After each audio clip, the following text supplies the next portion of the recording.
For lectures 5 and lecture 6, I'm going to introduce probability. Okay, so for lecture 5 is probability 1.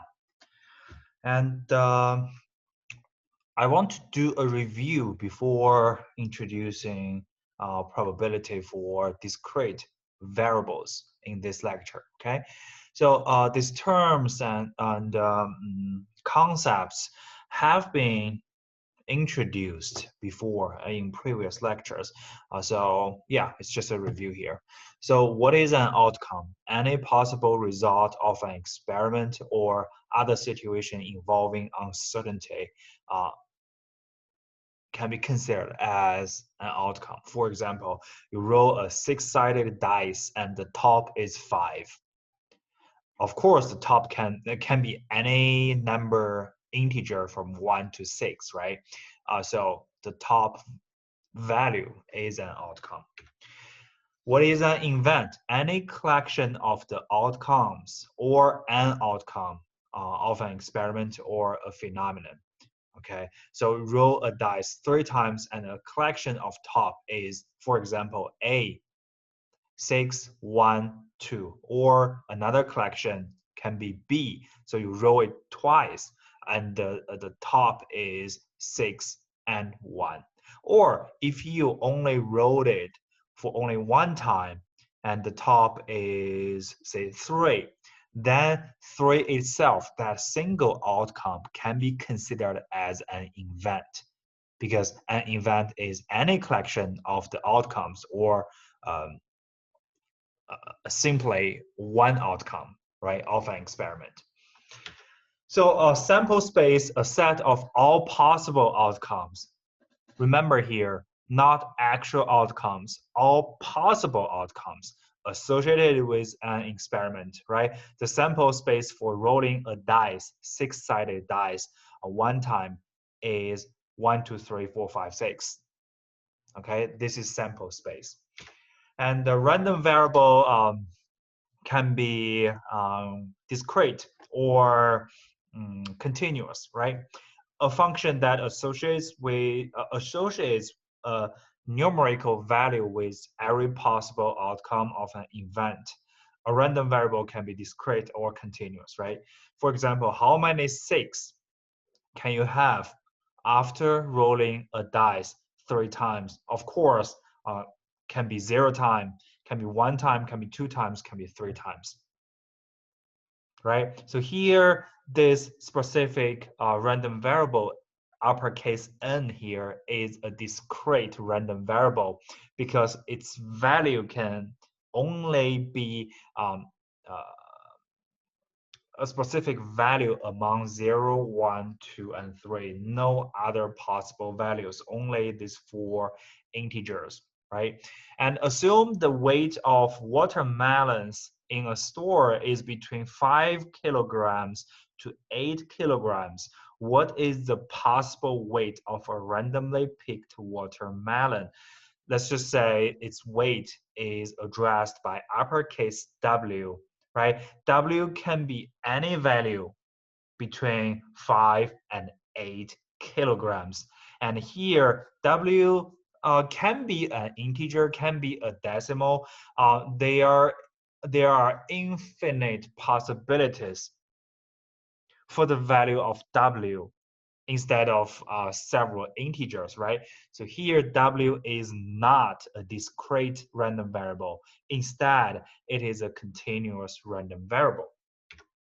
So relative frequency, the ratio of the number of times an event occurs to the total number of times an experiment is carried out.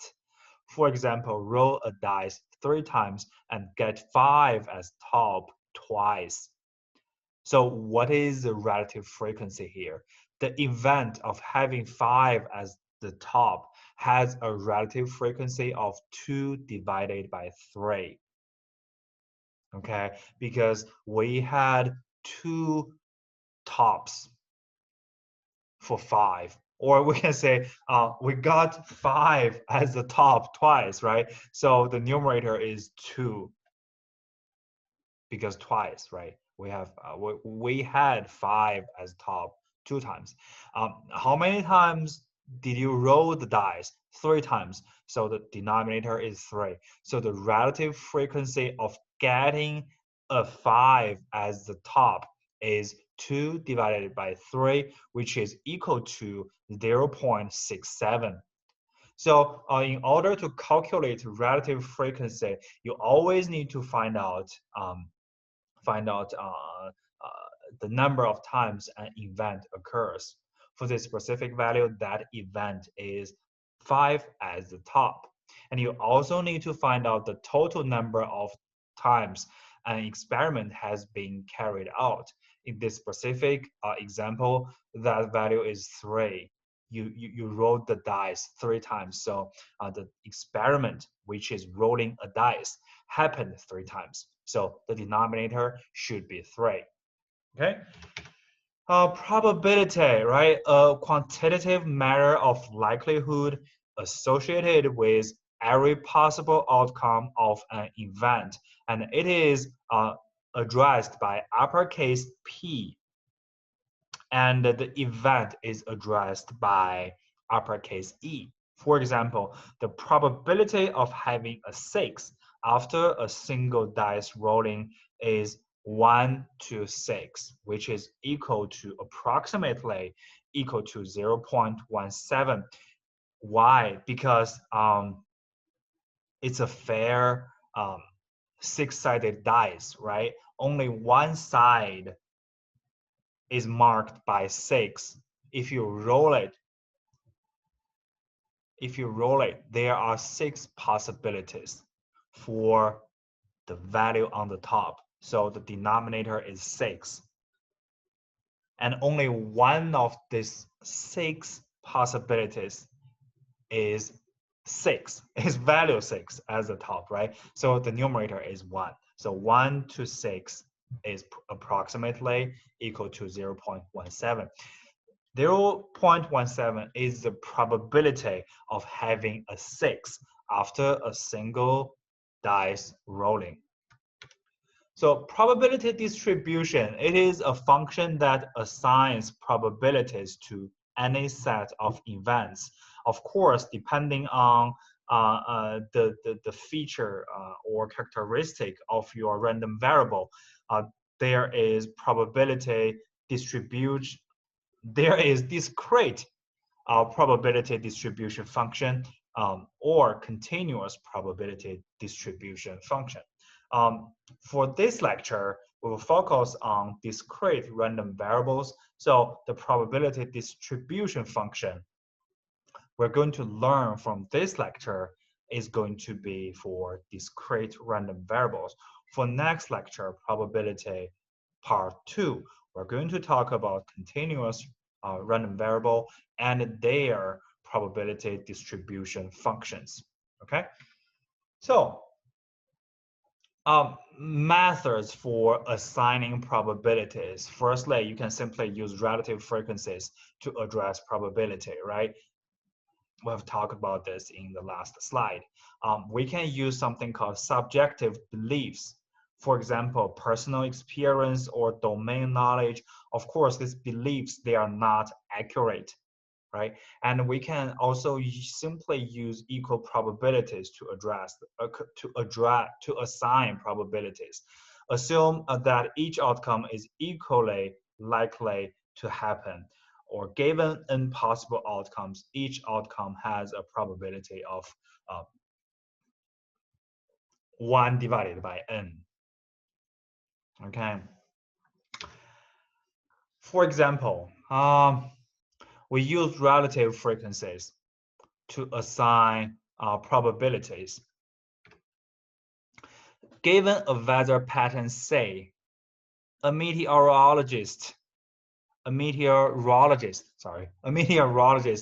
note that in 65 out of the last 100 times that such a pattern prevailed, pattern say, okay, there was a measurable precipitation the next day, which means that if pattern say has been found, it's likely that the next day will have measurable precipitation.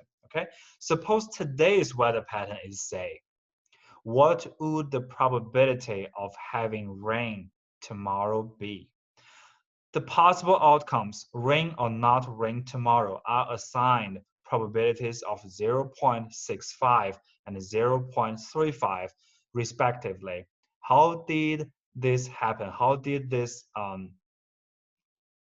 assign happen?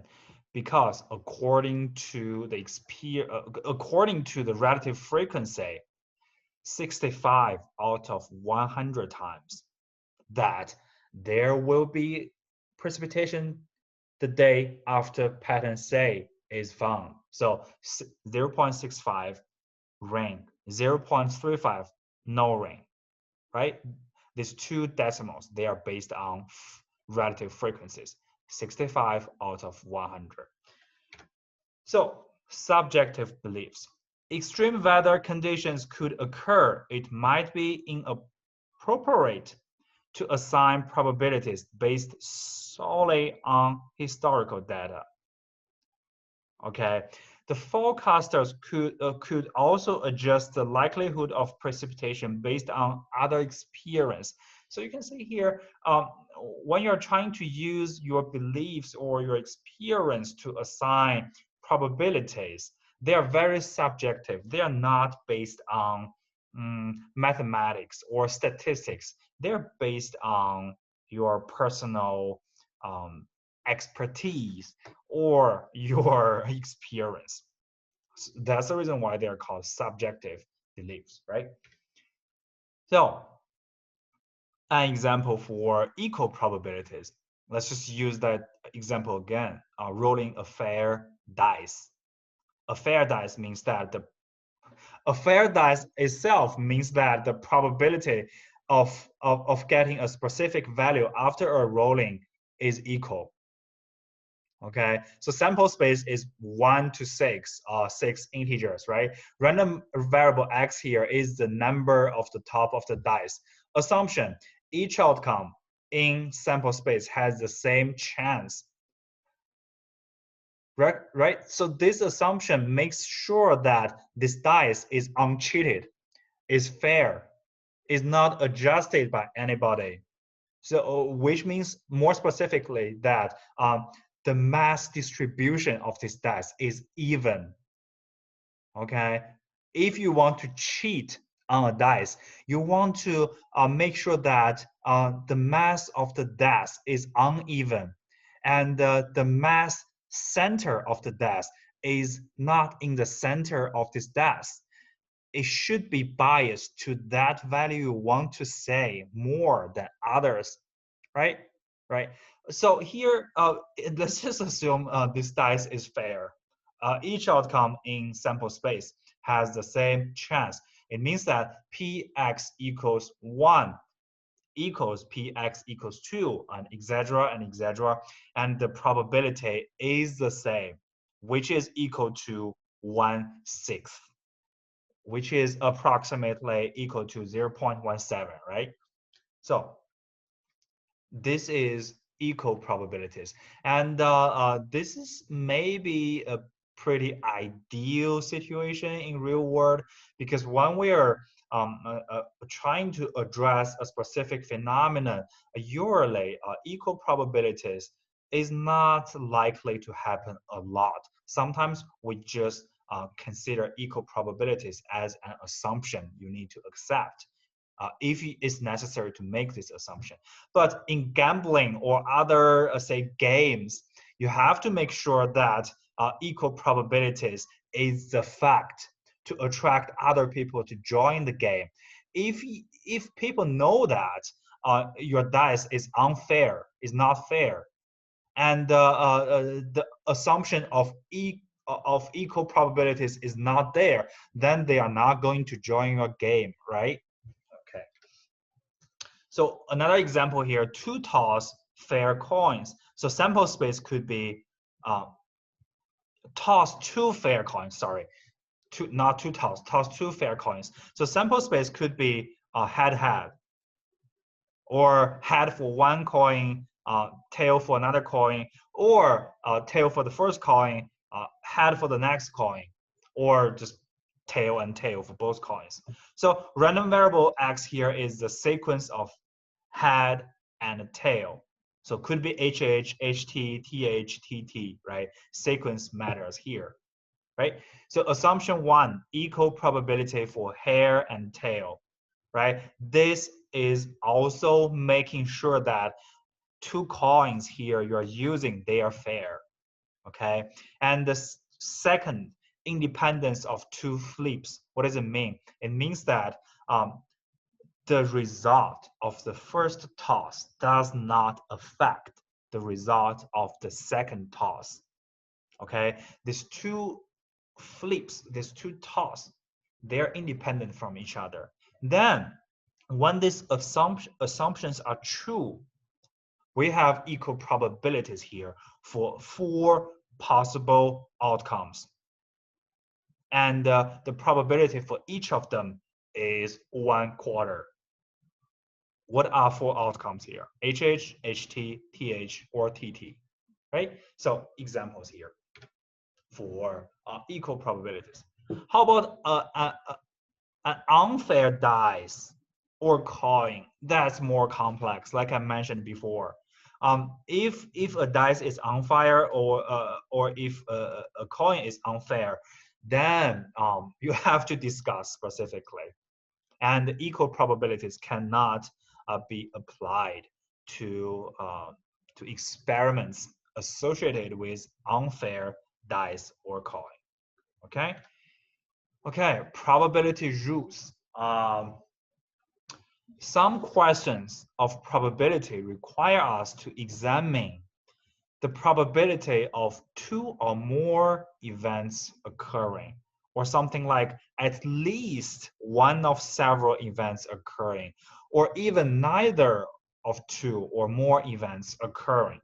So we need to set rules to address more complex questions. So let's talk about relationships between 2 or multiple events in the same sample space. For example, we only have event A and B here. Simple enough, right? If it is only one event, there is, relationship is meaningless. Relationship means that there are at least 2 objects. Okay, let's just make it very simple. So there are 2 events, A and B. So we define 3 relationships: or, and complement. So here, probability rules, they are based on logics, okay? Or, and, complement, they are also logic calculations, or say logic operators, okay? So probability rules describing these relationships: addition rule and multiplication rule. So we use something called Venn diagrams to address logic calculations or probability rules, okay? So a Venn diagram depicts the probabilities of multiple events and their relations using a graphical depiction of sites. So here is a Venn diagram. So we have this rectangle. We have this rectangle, the rectangle that forms the area of the Venn diagram represents the sample space. Okay, so this black boundary here, this rectangle is the sample space. And within this sample space, we have event A, event B. They are addressed by this blue circle and red circle respectively. Okay, circles that appear within the sample space are sets that represent different events in the probability context, and their area is proportional to their probability. So here, since the size of blue circle and the red circle is the same, it means that the probability for A and B probabilities for A and B are the same. Of course, for the whole sample space, we consider that the area is 1. Okay. Okay. So let's talk about different operations for events. So A or B, it is also called union. The union of sets A and B, written symbolically, is A or B. We use this symbol here to address the operator or. Is represented by the areas enclosed by set A and B together and can be expressed by R. For example, the union of the two sides includes any outcomes in A or B. So A or B is addressed by this gray area covered by A and B, by both of them, right? So A and B, they are addressed by two circles here. If you want to address the logic operation or specifically A or B, then the result is the gray area. Okay, okay. How about addition rule for mutually exclusive events? So this additional rule is for union or for the operation or, okay? So A get a head after tossing a coin, for example. B get a tail after tossing a coin. Obviously, there is no common field between A and B, right? You cannot say I get a 0.5 head and a 0.5 tail, which means that the coin stands on the table after the toss. It's possible to happen, but let's just say it's not likely to happen. So A and B, there is no common field. So you can say A and B, they are not touching each other. So for this specific scenario, the probability of A and B equals, sorry, not for this specific scenario. Let's just talk about the rule first, okay?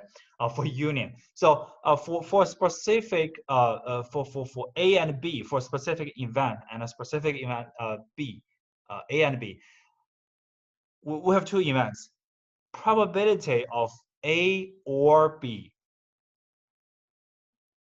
okay, equals probability of A plus probability of B when there is no common field between A and B.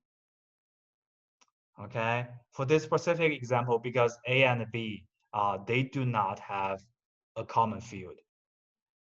Okay, then this is the situation when multiple events do not have a common field. Then when you want to calculate, when you want to carry out OR operation among multiple events, you can simply add up the possibility of each event here. Okay, that's additional rule. That's addition rule for union. So addition rule for non-mutually exclusive events, which means that for A and B, there is common field here, right? So this area is the common field. For example, get an even number after rolling a dice. B, get a number smaller than 5 after rolling a dice. What's the common field here? Could be 2, could be 4, right? If you get a 2 as the top of your dice, it is an even number and it is a number smaller than 5. So 2 is part of this common field. If you get a 4, still it's a part of this common field.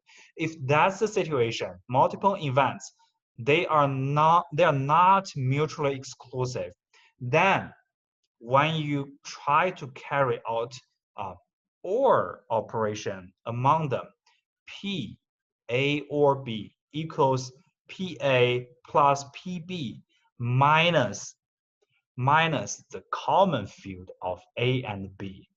Here, this symbol here is for another operation is called AND.